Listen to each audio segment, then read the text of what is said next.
So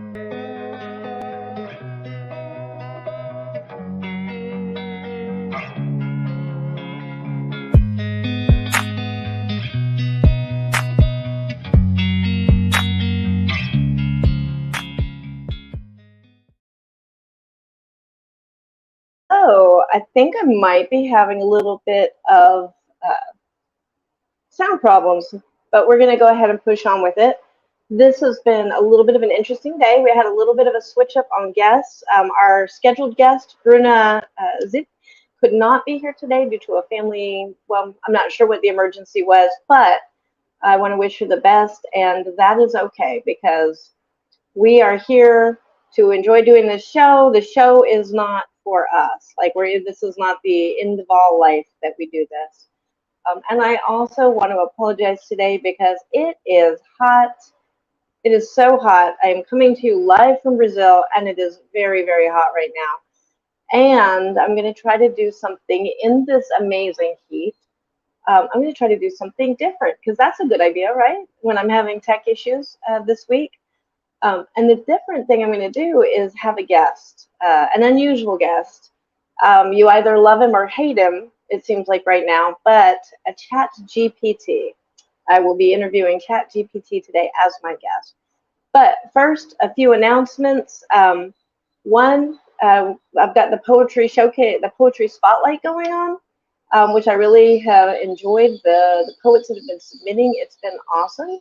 I'm going to be announcing who is this week's selection and sharing the current week's video, which is just absolutely beautiful. I'm just amazed at the poems that are coming in. If you want to be one of those poets, and hello Anita, thank you for joining. If you want to be one of those poets, I would love to have your work.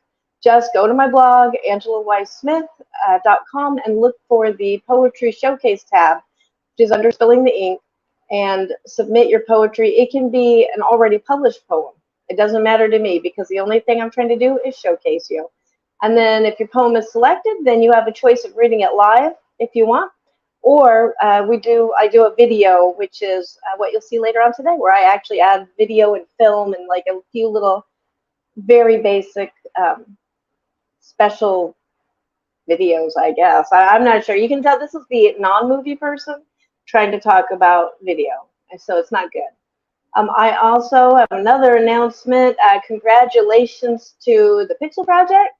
The audiobook, the audio version of Give the Devil His Due is now an Audie Awards finalist. So super exciting there.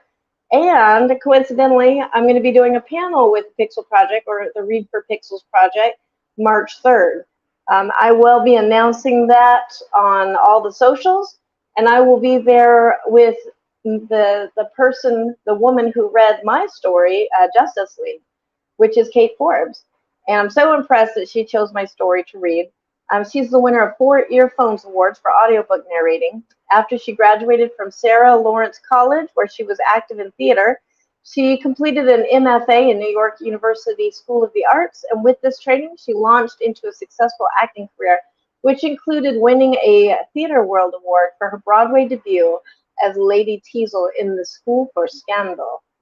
She's worked extensively on and off Broadway in regional theaters and national tours. And there's more to that, but like as a terrible movie watching type person, I can't remember what movie she was in. I want to say she was a witch because I did see a clip of it in a Marvel movie. But I will stop there before I start saying untrue things. But that will be March 3rd that we're doing that panel. It's the Hear Her Roar, the Power of Audiobooks to Imagine a World Where There is Justice for Victims of Violence Against Women. And I think that's kicking off the charity thing that they're doing, the fundraiser, which is another thing that I will be talking about at some point in the very near future. But go ahead and watch all the socials for that. I will be sharing that. And the final announcement that I'm going to be talking about is I've decided to go ahead and do a Wednesday Spilling the Ink. Yes, I have not been punished enough. I need more of this. But no, mostly there's just been so many awesome people wanting to get on the show, which thank you. That's great. I kind of figured that this would like not have anybody notice it at all. So that's kind of cool and scary. But also, it's going to be a more generative, a industry-focused show on Wednesdays.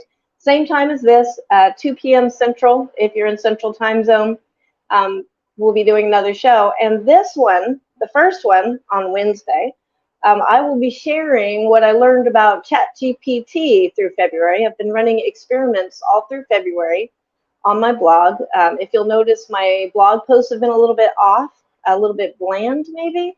That's because they were generated by chat, who is credited. If you look at the author, a lot of people don't notice that, but yes, ChatGPT is officially the author of all my posts in February, Tuesdays, Wednesdays, and Thursdays. And so what I did was I wanted to see how does ChatGPT work? Is it a threat to us? You know, I have to experiment with everything. So I asked Chat. I call him, her, they, Chat for short. But I asked them what would be the perfect blog schedule for a blog, like for the most traffic, the most success, and what would the titles be? What would the keywords be? The SEO keywords? What would the meta description be for these posts? You know, what would the good topics be for these posts?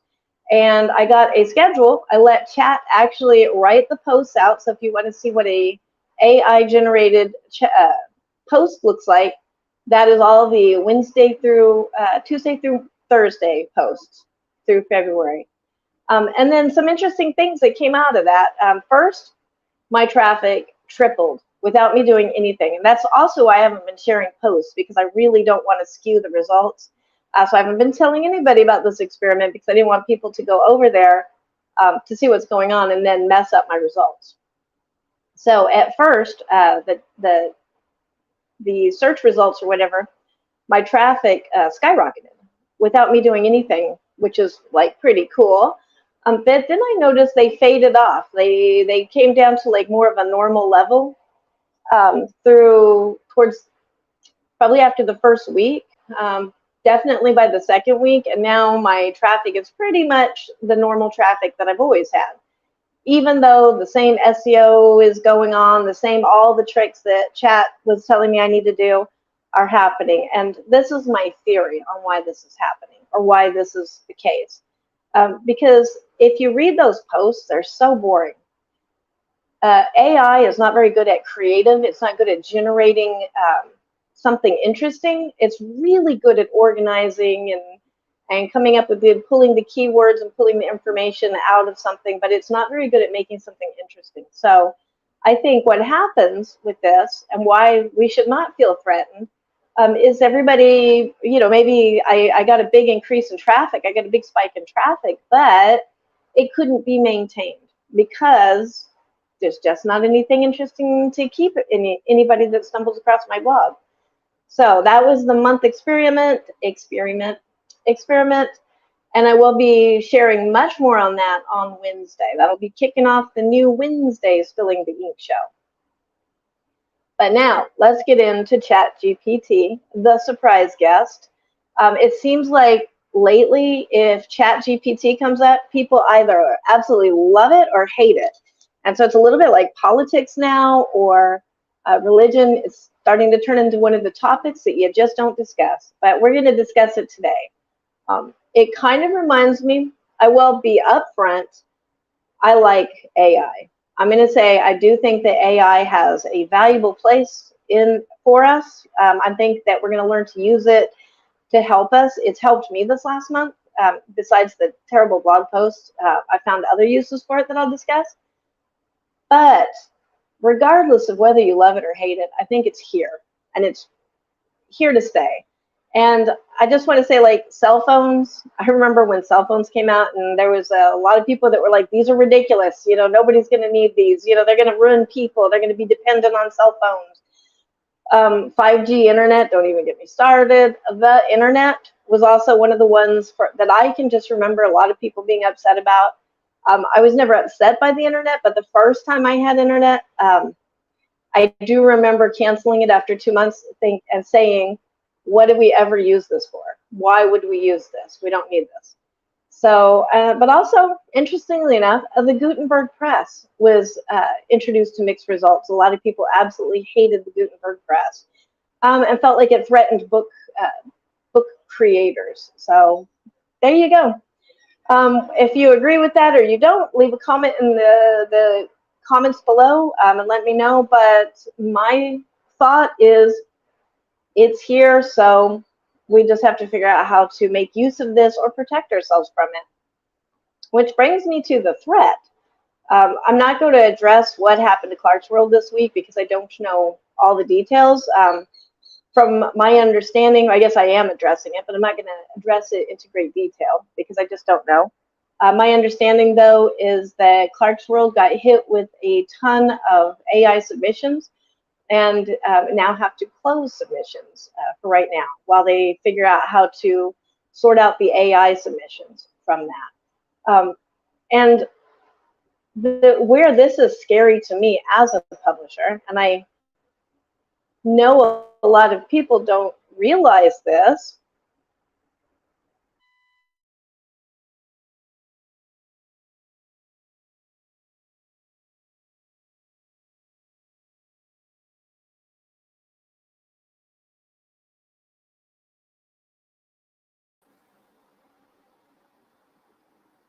okay, well, switching screens, I guess it was hot enough to shut my phone down.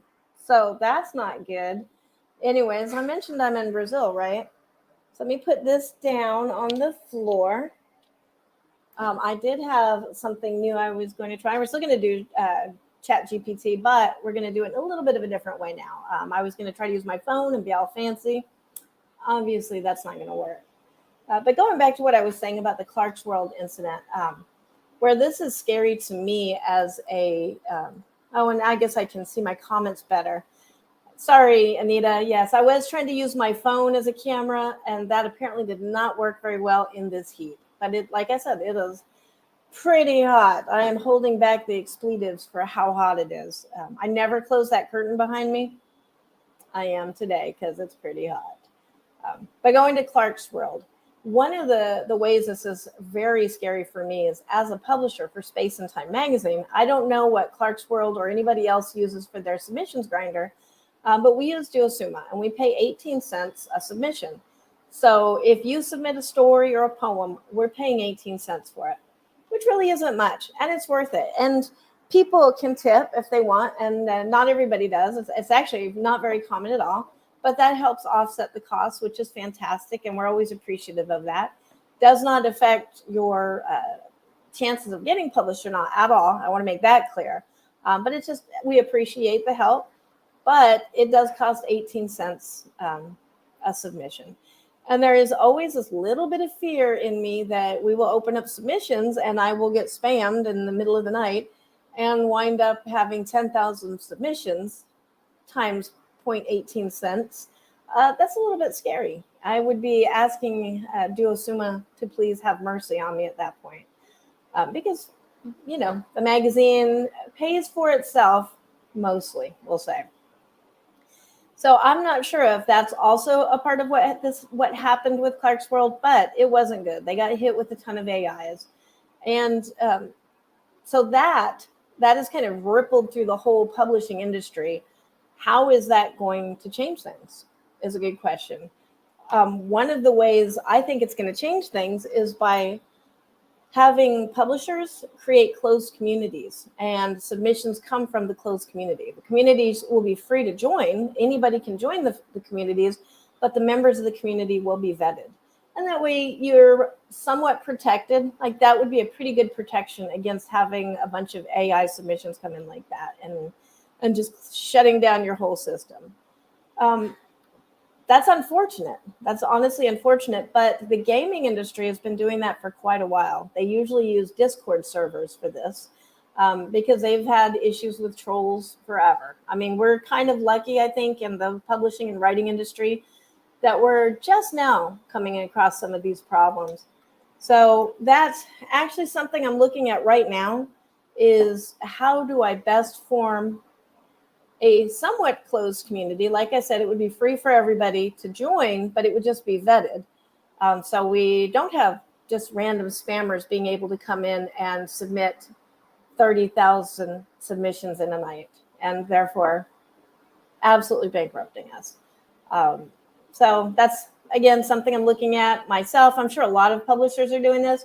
And we're actually setting up a show, a roundtable show with the new and old publishers of Uproar Books, as well as Scott Noel over at, they're probably listening to this going, dang it, we barely talked about that. But yes, this is happening.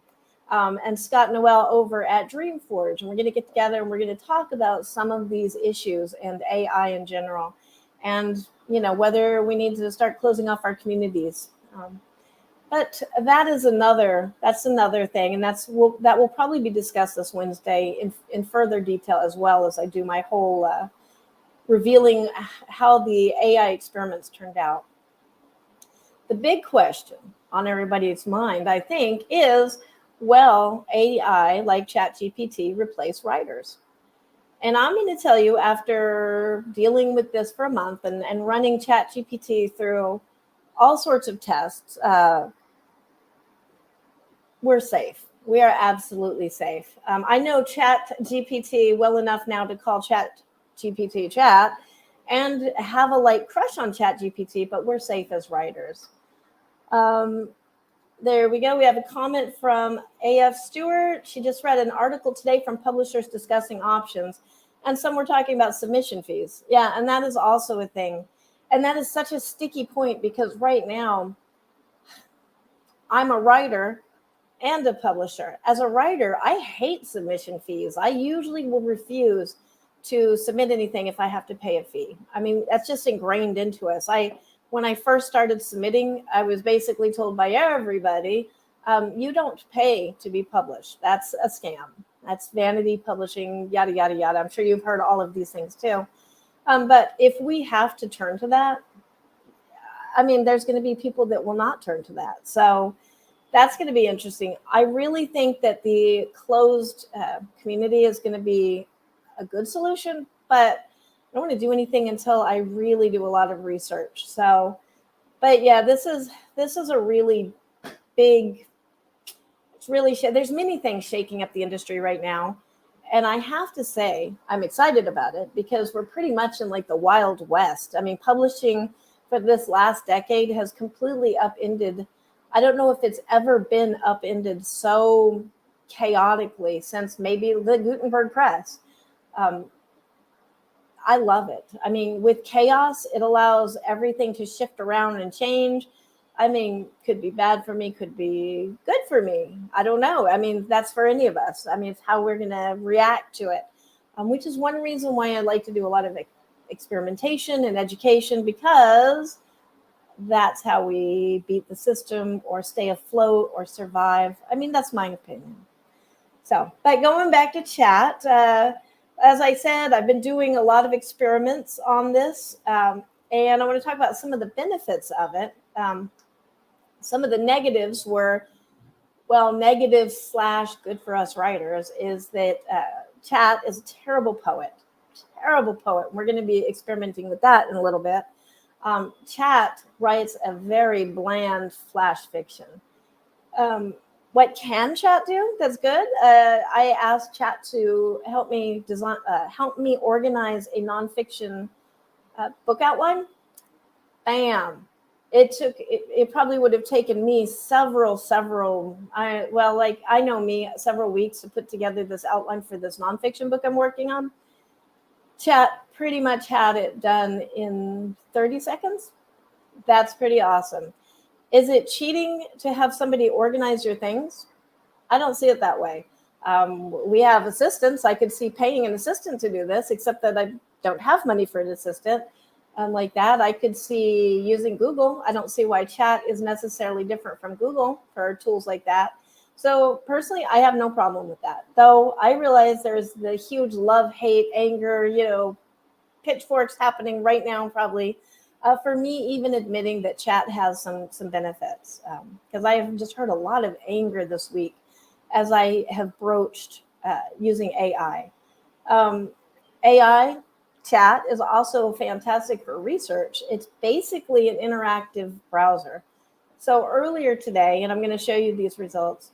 Earlier today, I was in my mind kind of going, yeah, wasn't the Gutenberg press also received negatively, mixed reception when it first came out, which now is like unbelievable to us. And so I can search that, what was the reception for the Gutenberg press, the Gutenberg press, back when it was first released, or I just asked Chat. And Chat brought all the results to me, so I didn't have to click on a million links and possibly ads, and just brought all the results for me in a conversation. So that is kind of the nice thing about using the AI for basically a browser or a search engine. You do have to be careful because, just like the internet, verify that your information is accurate. Don't just take it because it's in print on your computer. And AF Stewart says Discord might be a good option. There's a decent writer community over there, and you can set up invites to expire if necessary. Yeah, and I agree. I'm kind of thinking between Discord or a Facebook group are the two ways I'm going, or possibly a mixture of both, like a combination. I go on Discord and I use Discord, but I am not a huge fan of Discord, the way it's organized, but it is pretty functional. And I think it's more a question of me just getting used to it now than anything. And I've been on some Discords where I've been very active. So I think Discord is going to be a good option. Anybody not familiar with Discord, it's free. You can do video calls in it. Everything can be divided up by channels. So you could have channels that talk about just poetry or primarily poetry. And you can have channels that would talk about, like, say, maybe editing in the writer Discord. So the different facets, because we all have facets of things that we do, the different facets could be represented by channels. And anybody interested in those facets of whatever in that community could subscribe just to those and ignore the rest. So, Discord has a lot of really good benefits there for that. Looking at my notes, and going back to what Chat is actually good for, besides outlines and research, SEO keywords. Wow, that has been like the number one thing that I've been using ChatGPT for. I have been doing some of my own blog posts that are generated from me, which ironically have been performing way better than Chat's by the end of this. At first it was great. All Chats were performing really well. Now it's the poetry ones. And when poetry is outperforming somebody's spammy, because that's the way I think of the Chat generated posts, spammy 10 ways to sell a bestseller now. Number 1, sit down and write. That's pretty spammy, but that's what Chat is generating. But the poetry ones are doing way better, like by far, like 3 times as well, maybe 4 times in some cases, which kind of tells you we're not threatened. We're not really threatened by AI. But SEO keywords, that is where I struggle, and the meta descriptions and things like that. So that's really the heavy lifting that I have been like just loving Chat for. I write my blog post, I paste my blog post into Chat GPT, and I say, can you please give me a list of SEO optimized, optimized search engine keywords. SEO is search engine optimized keywords for this post, divided by comma, so that I can copy and paste it really fast, because why have a virtual assistant if I'm going to have to do more work? And then, what's the meta description for this? All of those little things, that would take me forever. I just wouldn't even do for me, it's a question of doing the keywords or doing the actual post. And I usually just opt for the post, because what are the keywords for if you don't have a post? So, yeah, exactly. And that's Anita said, or AF Stewart says, that might explain some of those writer help articles out there. After you start working with Chat a little bit, you will be able to pick it up and see that this is a Chat or an AI generated article. And it will be just some ridiculous, 100, no, I'm sorry, it's never 100, 5 ways to get your blog famous fast. And they're always just the usual information, nothing new, no actual tools. It's just filler content. Um, I'm thinking their chat. That's the other thing that I have noticed whenever I do, and you'll notice this if you go look at these blog posts. Um, when I'm writing, because it's my blog, so it's from my point of view, my perspective, I write, I. I do it from my point of view. These articles that the AI is developing always start out we, like we will tell you how to find 100 viewers in 10 days. We will, give you the tools. And it's a lot of exclamation points, which I really object to as well. That's another tell of an AI generated piece. But there's also a tool, probably written by an AI to fight AI. And I'm going to tell you about that as well. We're going to show that. And that's also Wednesday. I'm really playing with that. Super interesting. It's called GPT Zero, and you can find it at gpt0.me. It's an app. You paste in the text that you want to see if an AI has written that or not, and it will tell you the percentage of human or AI involvement that has been with this text. And it actually will highlight the sentences. That has been 100% accurate. I've tried it out with 100% generated AI generated articles. I tried it out with articles that I edited from AI. And then I tried it out on my stuff that I've written. And the GPT Zero, 100% accurate for me so far. But that's also, I'll be going into that on Wednesday. But now, let's go to chat itself and see if we can get this to work for us. So I actually have, chat doesn't have a voice, so I'm going to be reading these out loud in case you can't see them. But I do have a list of questions for chat. And so I'm going to go over here, and hopefully this works, because I used to have multiple screens and now I only have one screen. So cry me a river, first world problems. But yeah, so hopefully this works. You should be able to see my screen right now, and I'm on ChatGPT, which is a free program. You can pay $20 a month now, but that just gives you priority. So because sometimes the server is overloaded, I guess. So the first question I'm going to ask is, can I record the session? I record this session with you. Oh, all right, let me regenerate. And see, this is why you might pay $20. So I'm going to copy. And this does happen pretty regularly. You can see over here on the side, this is things that I have been asking in the past for chat. Our conversations stay saved. All right, I'm going to refresh, which is the other thing that you might have to do when you're, oh, yes, I am human. All right, now let's try it. And I have noticed if you keep the browser open too long, it boots you. So, okay, so chat says, yes, you are welcome to record this session with me for your personal use. However, please note that any commercial use or distribution of the recording may require consent from OpenAI, the creators of the ChatGPT language model. So since I'm not selling this and this is for informational purposes, I'm going to think that's okay. I'm taking that as a yes. So now let's ask chat, are you a threat? Whoops, helps to spell correctly, to human writers? Because this is kind of what seems to be the question. And chat answers, as an AI language model, my purpose is not to be a threat to human writers, but rather to assist and augment their abilities. AI language models like myself are designed to be tools that can help writers generate ideas, overcome writer's block, and improve the quality of their writing. While it's true that AI language models can create content that is similar in style and structure to that of human writers, they still lack the creativity, originality, and emotional depth that comes with human experience. I would say that's 100% true.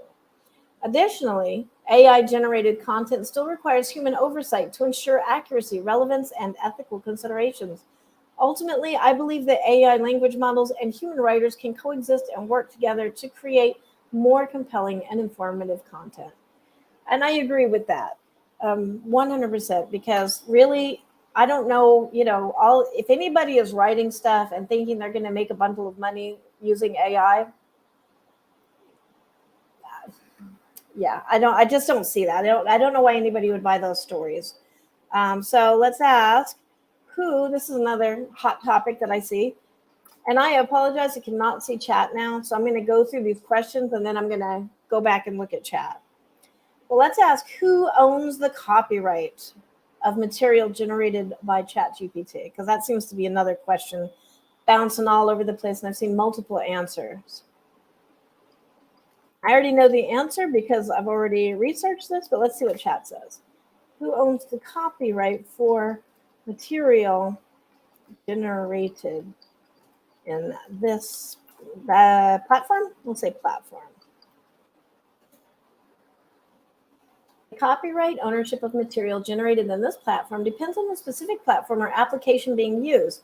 In the case of ChatGPT, I'm an AI language model developed and owned by AI, OpenAI, and any output generated by me through our conversation belongs to OpenAI.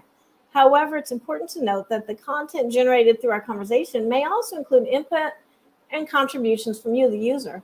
In such cases, you may retain ownership of your original content, but you grant OpenAI a license to use and distribute that content as part of the output generated by our conversation. If you have any specific concerns or questions regarding copyright ownership or usage rights, it's always best to consult the terms of service or user agreement for the specific platform or application you're using. An interesting thing about that is I asked this question earlier today over here, and I got a different answer. No, that's for recording. I think it's down here. And, well, I will talk about that on Wednesday.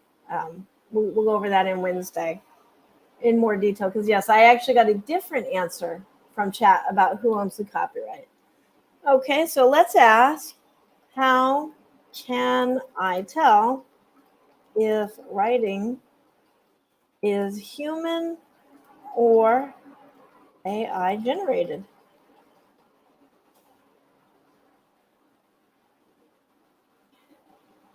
And let me look at my comments while chat is, yeah, that is funny. And I actually added on my social medias, like the little thing that talks about who you are on, say, Twitter, that I am a verified human because of all of this. So how can I tell if writing is human or AI generated? I'm not going to read every word of this, but basically, chat says, it can sometimes be difficult to tell whether a piece of writing has been generated by a human or an AI language model, especially as those models become more sophisticated and capable of producing high-quality content. Here are some potential indicators that a piece of writing may be generated by an AI language model. Consistency. AI-generated content is often consistent in tone, style, and structure, as the model has been trained on a large data set and follows a set of rules and patterns. And I think that's why you get the blandness. Whenever I read an AI-generated article, I really have a hard time keeping the information in my head. It just runs through like mush. I mean, just nothing sticks out to me, probably because it's so consistent. Unusual phrases. Number 2, unusual phrases or word combinations. AI language models can sometimes generate phrases or word combinations that seem unusual or unnatural to human readers. I've not come across that yet. 3, lack of emotional depth. While AI language models can create content that is factually accurate and informative, they may lack the emotional depth and nuanced understanding of human experience that comes from lived experience. And 4, unusual errors. Sometimes AI-generated content may contain errors or mistakes that seem unusual or unexpected, such as misspelled words or grammatical errors that a human writer may not make. I actually haven't seen that either. And it's interesting that it does not mention the fact that it's always from a we perspective or a we point of view. So I wonder how truthful AI is being here. And notice I call it AI when I suspect it, but chat when I think that we're buddies. So my next question was, how can you help me? Because there's a lot of things that Chat GPT can do.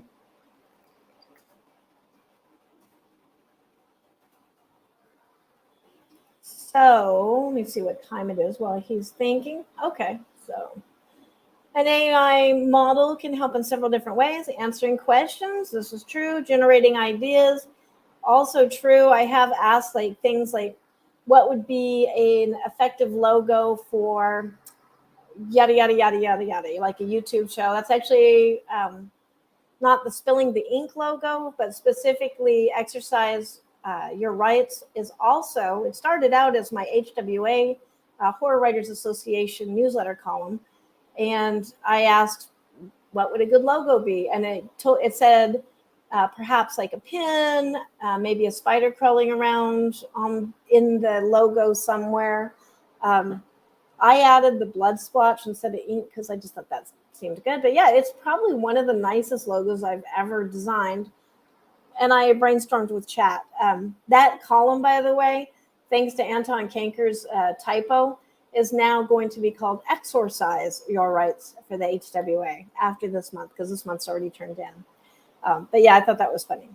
So generating ideas, editing and revising. I needed a 600 word piece of something I had written already. So it's already my work. It was 2,000 words, and I needed to try to condense it into 600 words. And I decided to see what chat could do. I copy pasted the whole thing into chat, asked if it could give me a 600 word, like take mine and condense it down to 600 words. And it did a beautiful job. And it's still all my writing. I can see my sentences in there. It just cleaned out a lot of, and it kept all of the points for a nonfiction article. So I'm very impressed with that. Providing feedback. I can provide constructive feedback on your writing. I did not think of that. Offer suggestions on how to improve your overall style and voice. I'm going to add that to my experiment list. Translating. I can translate text from one language to another.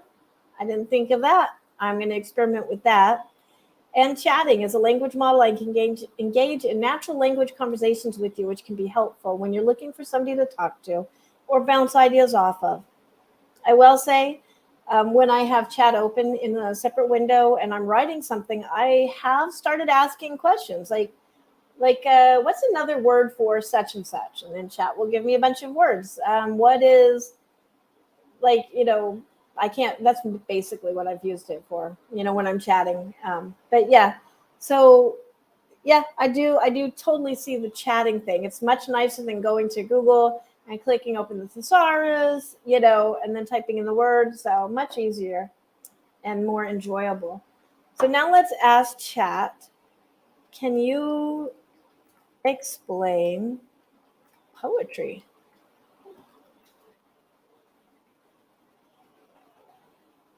Poetry is a form of artistic expression that uses a language to evoke emotion, create imagery. All of that is pretty accurate.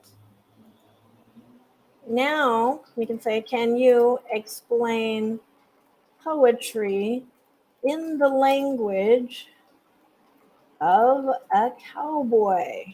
I'm not going to read all of that because I think my audience is pretty familiar with what poetry is. You can see that's accurate.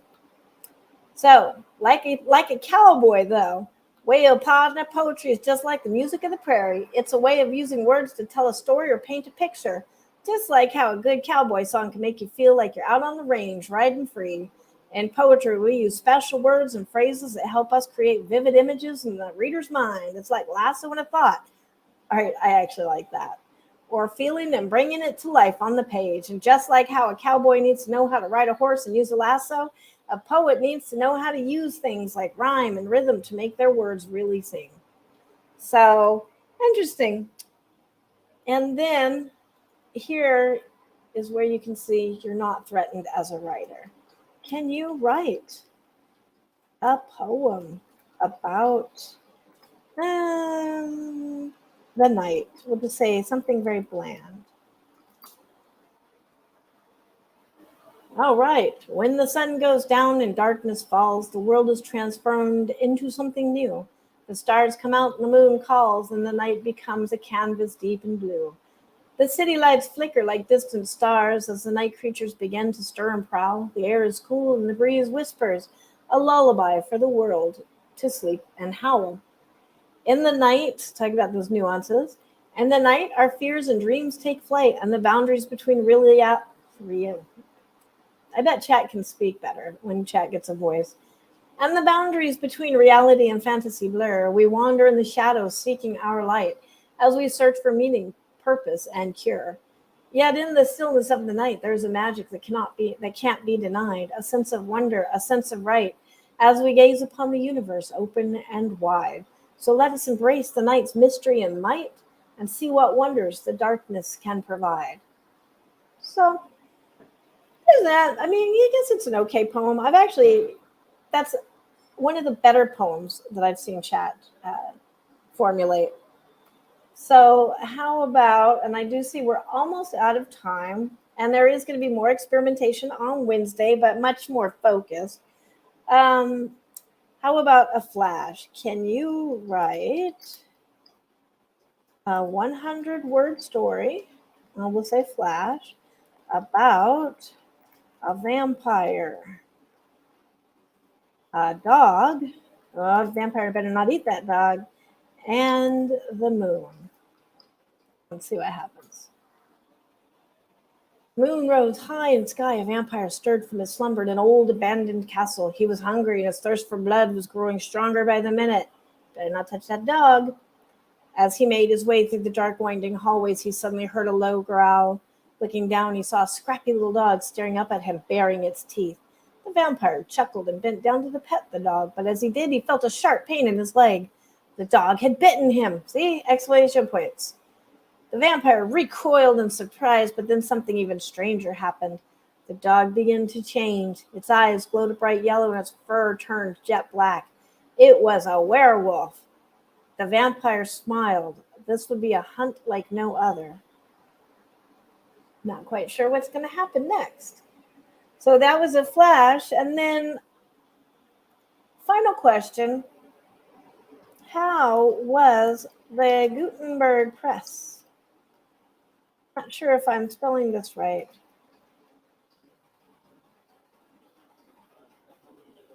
Was invented. And it's for this reason alone that I kind of think that I'm okay with Chat. ChatGPT and other AI programs like this, because they're just here. We cannot put this back in the box. This Pandora's box has been open. We're not going to be able to put all this back. So we may as well learn to use it responsibly, protect ourselves from it, going back to the closed communities and using Discord or Facebook groups for publishing.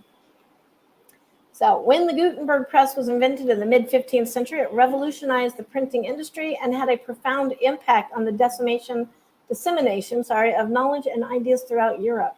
However, the invention was not immediately accepted or celebrated by all, kind of like now. At the time, the production of books and other written materials was a laborious and time-consuming process, typically carried out by hand copying texts. The Gutenberg press, which of course we all know used movable type, made it possible to produce multiple copies of a text efficiently and quickly. So even back then, something as wonderful as the Gutenberg press, which is why we can even be where we are now writing, was not received well. And it just kind of reminds me of like when word processors came out. I remember hearing somebody complain that the word processor was going to take away the creative aspect of typing. Oh my gosh, I am not one of the fans of the typewriter. I did that, and I am done with it. So that's pretty much all I have to say about ChatGPT for right now. I hope you enjoyed taking a little peek at it. I've really been wanting to do some more research on it, and I've kind of been excited to reveal some of the things. If you want to see how Chat has been writing blog posts on my blog, you can go look. They are all under ChatGPT. I'll actually share that link for all the ChatGPT generated blog posts in the description of this. I will go back and add that. And then if you want to see if something has been written by ChatGPT, go to gpt0.me and you'll be able to tell if something has been written by AI or not. And it's actually, like I said, really, really accurate. So I would just want to say for the next show coming up, next week, we're going to have Amy Zollers. And the first of the month is always dedicated, the first show of the month is always dedicated to poetry because that happens to be who I am. And usually we have multiple guests. I decided it is time to just have Amy Zollers as the star. She has put out so many wonderful poetry books last year. Just amazed. I love her poetry personally because it's very vivacious and she's a very bon vivant. That's the word that comes to me. And yeah, I'm just really excited for her to talk about just her books and her art.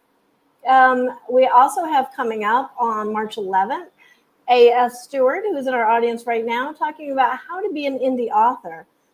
She is a fantastic person in the community for indie authors. She has got the experience. She's been doing this longer than I have. And she is just like a column, like a rock in the system. She's like just kind of experimented with all the things. She's been here from the beginning of the whole self-publishing movement. So I'm really excited to hear what she's thought of like the changes we've gone through. Probably going to ask her about AI and what she thinks about AI.